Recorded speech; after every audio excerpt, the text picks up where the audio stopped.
Assalamualaikum warahmatullahi wabarakatuh. Selamat pagi siswa-siswi kelas 8 SMP Negeri 4 Lohi Damar yang Bapak cintai dan Bapak banggakan. Bertemu lagi dengan Bapak pada mata pelajaran PPKN. Pada pertemuan kali ini kita memasuki bab 2. Namun sebelum kita membahas materi, kita awali pembelajaran ini dengan berdoa bersama terlebih dahulu. Berdoa dimulai. Berdoa selesai. Baik. Pada bab 2 kali ini, pembahasannya adalah makna, kedudukan, dan fungsi peraturan perundang-undangan nasional. Tujuan pembelajaran kita tentu saja ada 4. Yang pertama, tujuan pembelajaran tentang spiritual. Yang kedua, tentang sosial. Yang ketiga, tujuan pembelajaran tentang pengetahuan. Dan yang keempat, tujuan pembelajaran tentang keterampilan. Di mana dalam tujuan pembelajaran tentang spiritual, kita diharapkan memiliki sifat tanggung jawab. Tujuan pembelajaran tentang sosial, diharapkan kita bisa peduli terhadap sesama.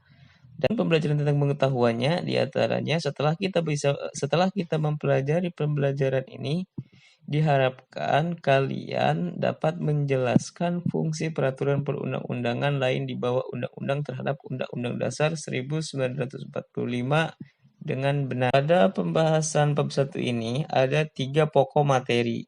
Yang pertama, Undang-Undang Dasar Negara Republik Indonesia tahun 1945.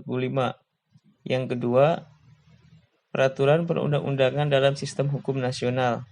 Dan yang ketiga, sikap positif terhadap Undang-Undang Dasar Negara Republik Indonesia tahun 1945. Pada pertemuan kali ini kita awali dengan pembahasan yang pertama dulu, yaitu Undang-Undang Dasar Negara Republik Indonesia tahun 1945. Di mana ada 3 juga pembahasan tentang materi yang pertama ini. Yang pertama adalah makna Undang-Undang Dasar Negara Republik Indonesia tahun 1945.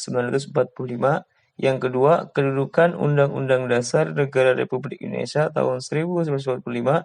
Dan yang ketiga, fungsi dan sifat Undang-Undang Dasar Negara Republik Indonesia tahun 1945. Namun pada kesempatan hari ini kita akan membahas 2 terlebih dahulu, yaitu makna Undang-Undang Dasar Negara Republik Indonesia tahun 1945 dan kedudukan Undang-Undang Dasar Negara Republik Indonesia tahun 1945. Kita masuk ke materi yang pertama, yaitu makna Undang-Undang Dasar Negara Republik Indonesia tahun 1945. Di mana Undang-Undang Dasar Negara Republik Indonesia tahun 1945 adalah hukum dasar tertulis. Di dalamnya memuat aturan-aturan dasar dan pokok-pokok kaidah fundamental sebagai landasan dasar dan sumber bagi peraturan perundang-undangan dalam menyelenggarakan pemerintahan negara Indonesia. Undang-Undang Dasar juga dikenal dengan konstitusi atau hukum dasar. Konstitusi negara menjadi dasar dan sumber dari peraturan-peraturan lain atau perundang-undangan lain yang berlaku di wilayah Negara Kesatuan Republik Indonesia.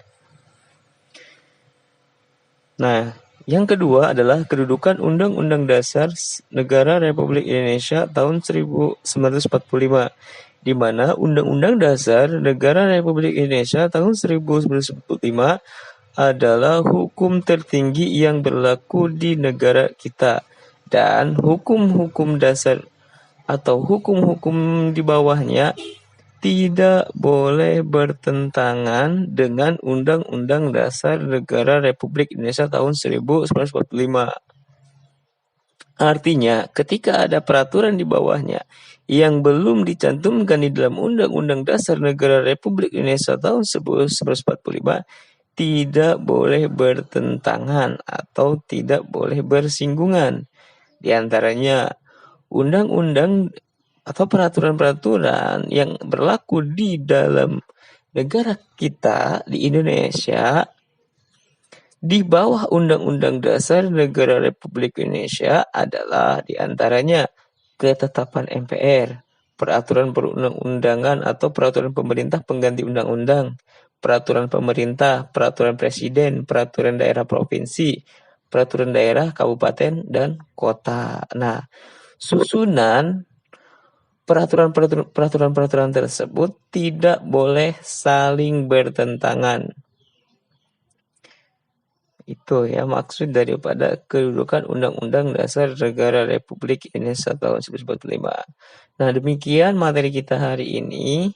Jika ada yang ingin ditanyakan, silahkan kalian tulis pertanyaannya di kolom komentar video ini. Nanti Bapak akan menjawabnya. Nah, tugasnya adalah, ini tugas ya, sebelum kita akhiri pembelajaran, Bapak akan ngasih tugas terlebih dahulu. Silahkan kalian tuliskan contoh-contoh daripada peraturan-peraturan yang tercantum di dalam urutan perundang-undangan yang ada di bawah ini. Seperti contoh dari Undang-Undang Dasar Negara Republik Indonesia tahun 1945 itu apa? Satu saja. Lalu ketetapan MPR apa? Contohnya atau isinya yang sekarang berlaku hukum dasarnya. Boleh kalian cari di Google atau di internet atau di buku lain. Yang kedua, yang selanjutnya ada undang-undang atau peraturan pemerintah pengganti undang-undang. Itu contohnya bagaimana isinya yang berlaku sekarang.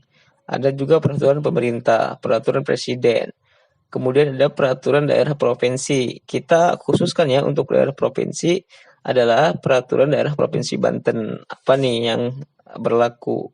Dan yang kedua, yang terakhir adalah peraturan daerah kabupaten, yaitu kabupaten kita, yaitu Kabupaten Lebak. Apa saja yang sekarang berlaku tentang peraturan daerah Kabupaten Lebak. Itu saja materi kita hari ini. Kita akhiri bersama-sama dengan mengucapkan lafadzul hamdulillah. Alhamdulillahirrahmanirrahim. Billahi taufiq wal hidayah. Assalamualaikum warahmatullahi wabarakatuh.